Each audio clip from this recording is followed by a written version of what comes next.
Good day, everybody, and welcome to another edition of the Military and Foreign Affairs Network. I am your host, the voice of reason. And today we're going to continue our coverage of the ongoing situation, the ongoing conflict between Ukraine and the Russian Federation and the West, NATO, who is backing the Ukraine as well. So, first and foremost, we're going to look at some of the news headlines, and then we're going to look at some news headlines that is really creating dishonesty within the media and is causing people to shy away from certain components of what existed in the mainstream media, which used to be fairly reputable organizations in the past. But first, we'll look at some of the mainstream and not so mainstream headlines coming out of the conflict right now. So, Reuters, EU wants Russia to de escalate in Ukraine crisis, ready to toughen sanctions. Defense One, today's debrief, Biden Zelensky chat. The Kremlin's fog machine, Macron on the defense, growing opacity in China, and TASS, U.S. investment in confrontation between Ukraine and Russia strongly exceeds 60 million. Ukraine International, Russia blocks about 70% of the Azov Sea, Ukrainian Navy. What else do we have here? WBEZ Chicago. How should the U.S. respond if Russia invades Ukraine again?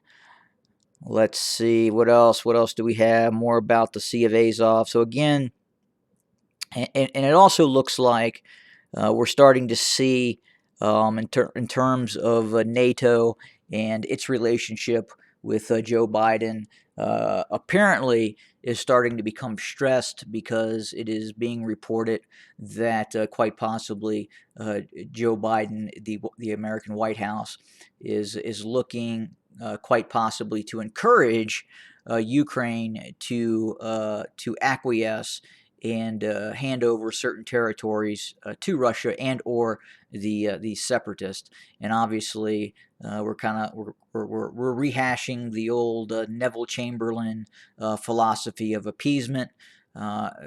In terms of some circles, they see that as occurring, especially within the confines of NATO.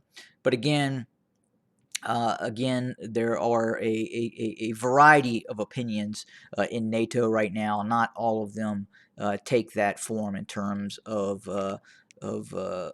being opposed to what they would see as appeasement. What else is happening? Well, what used to be a fairly reputable newspaper.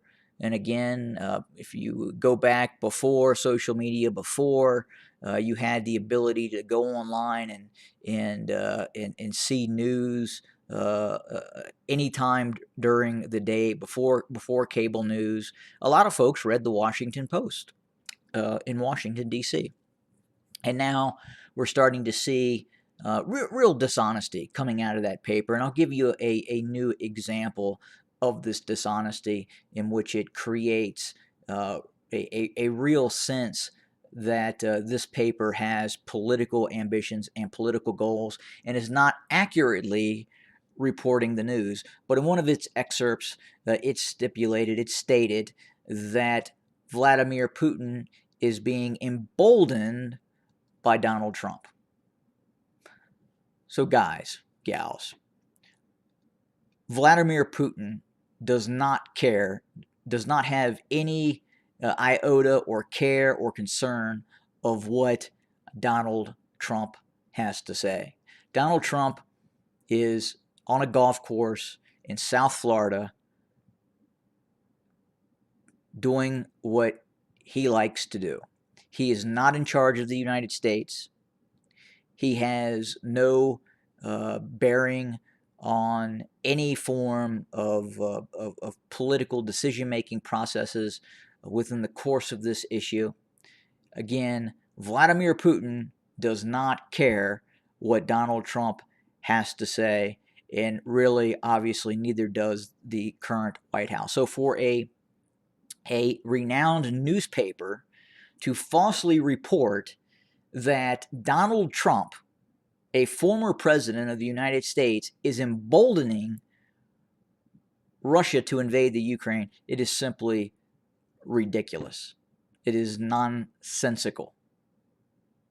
If that were the case, then Putin would have invaded the Ukraine when Donald Trump was president, and Donald Trump would have given him the green light to do so, if in fact that was the case. But we know that's not the case. Again, this is political cinema, political show by the Washington Post to assist its key ally in the White House. And again, you can see the Washington Post, when it should not be taking a political opinion, it should just be reporting the news, not falsely reporting that Donald Trump is emboldening Vladimir Putin. Putin is going to do what Putin wants to do, not what Donald Trump suggests he does. Vladimir Putin does not care about Donald Trump. Vladimir Putin does not even care about Joe Biden.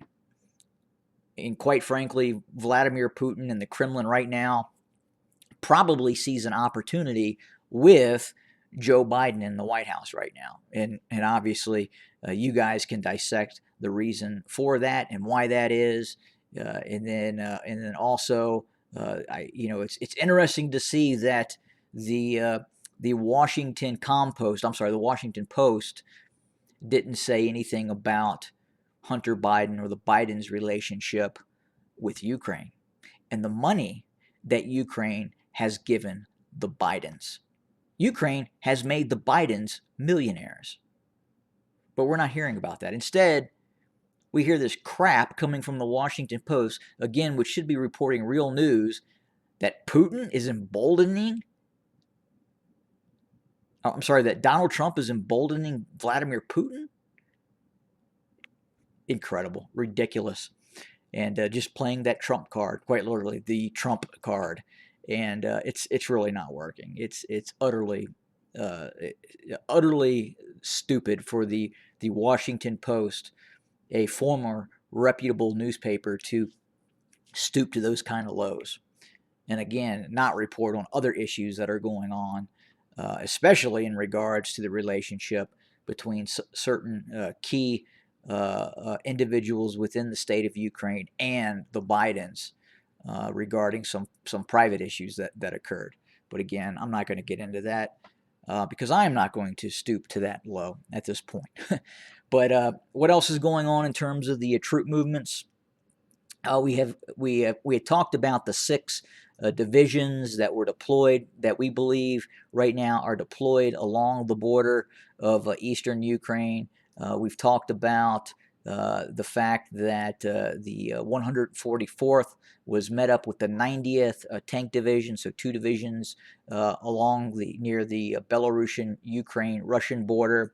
Near Kharkiv, 3 divisions, again, the 3rd Mechanized Division, and both of the division from the 1st Guards Tank Division, which are normally based near Moscow.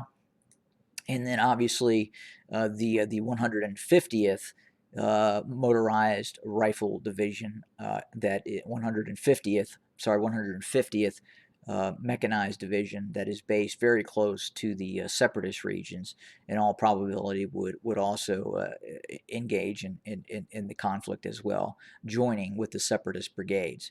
What we're learning now is we've gotten verification on at least 2 different units that have deployed into the Crimea. One is kind of an odd unit to be deployed, but I think it would make sense if we're looking at possible urban operations, and that is this unit right here, the 34th Mechanized Brigade, Mountain. And again, it's a mechanized brigade really designed for mountain combat scenarios, but again, it can also partake in urbanized combat as well.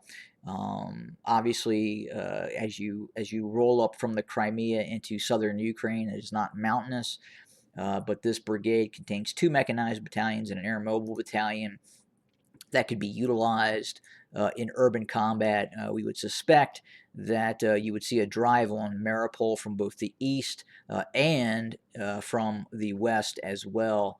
to attempt to seize Mariupol, and quite possibly there are a multitude of units that would be moving into the Crimea to partake in that operation. And then we're also seeing this unit as well. The 7th Air Assault Division is definitely deployed within the confines of Crimea. So again, multiple brigades, regiments, divisions moving into the Crimea, along with these heavy divisions that have been deployed along the eastern borders of the Ukraine. And again, we're continuing to watch and currently are unsure of where these other airborne brigades and other airborne divisions are operating from. Very difficult to say right now. We're also trying to track the amphibious naval infantry brigades, which could have been moved into the region as well. But again, the Russians are really playing this close to the vest in terms of some of these troop deployments. Again, because of social media, because of Russian armed force watchers, we were able to obtain the force construct of some of those heavy divisions being deployed in eastern Ukraine. But we're going to continue to monitor the situation and, of course, report as soon as we receive more information. The conflict continues to heat up. And again, we're seeing more and more rhetoric from the Kremlin. And another headline that I didn't talk about, but Putin is talking about the fact that genocide could be taking place in eastern Ukraine. And again, it's just that sort of rhetoric that sets the table for a possible major conflict in the near future. But again, more to come soon. Have a good day, everybody.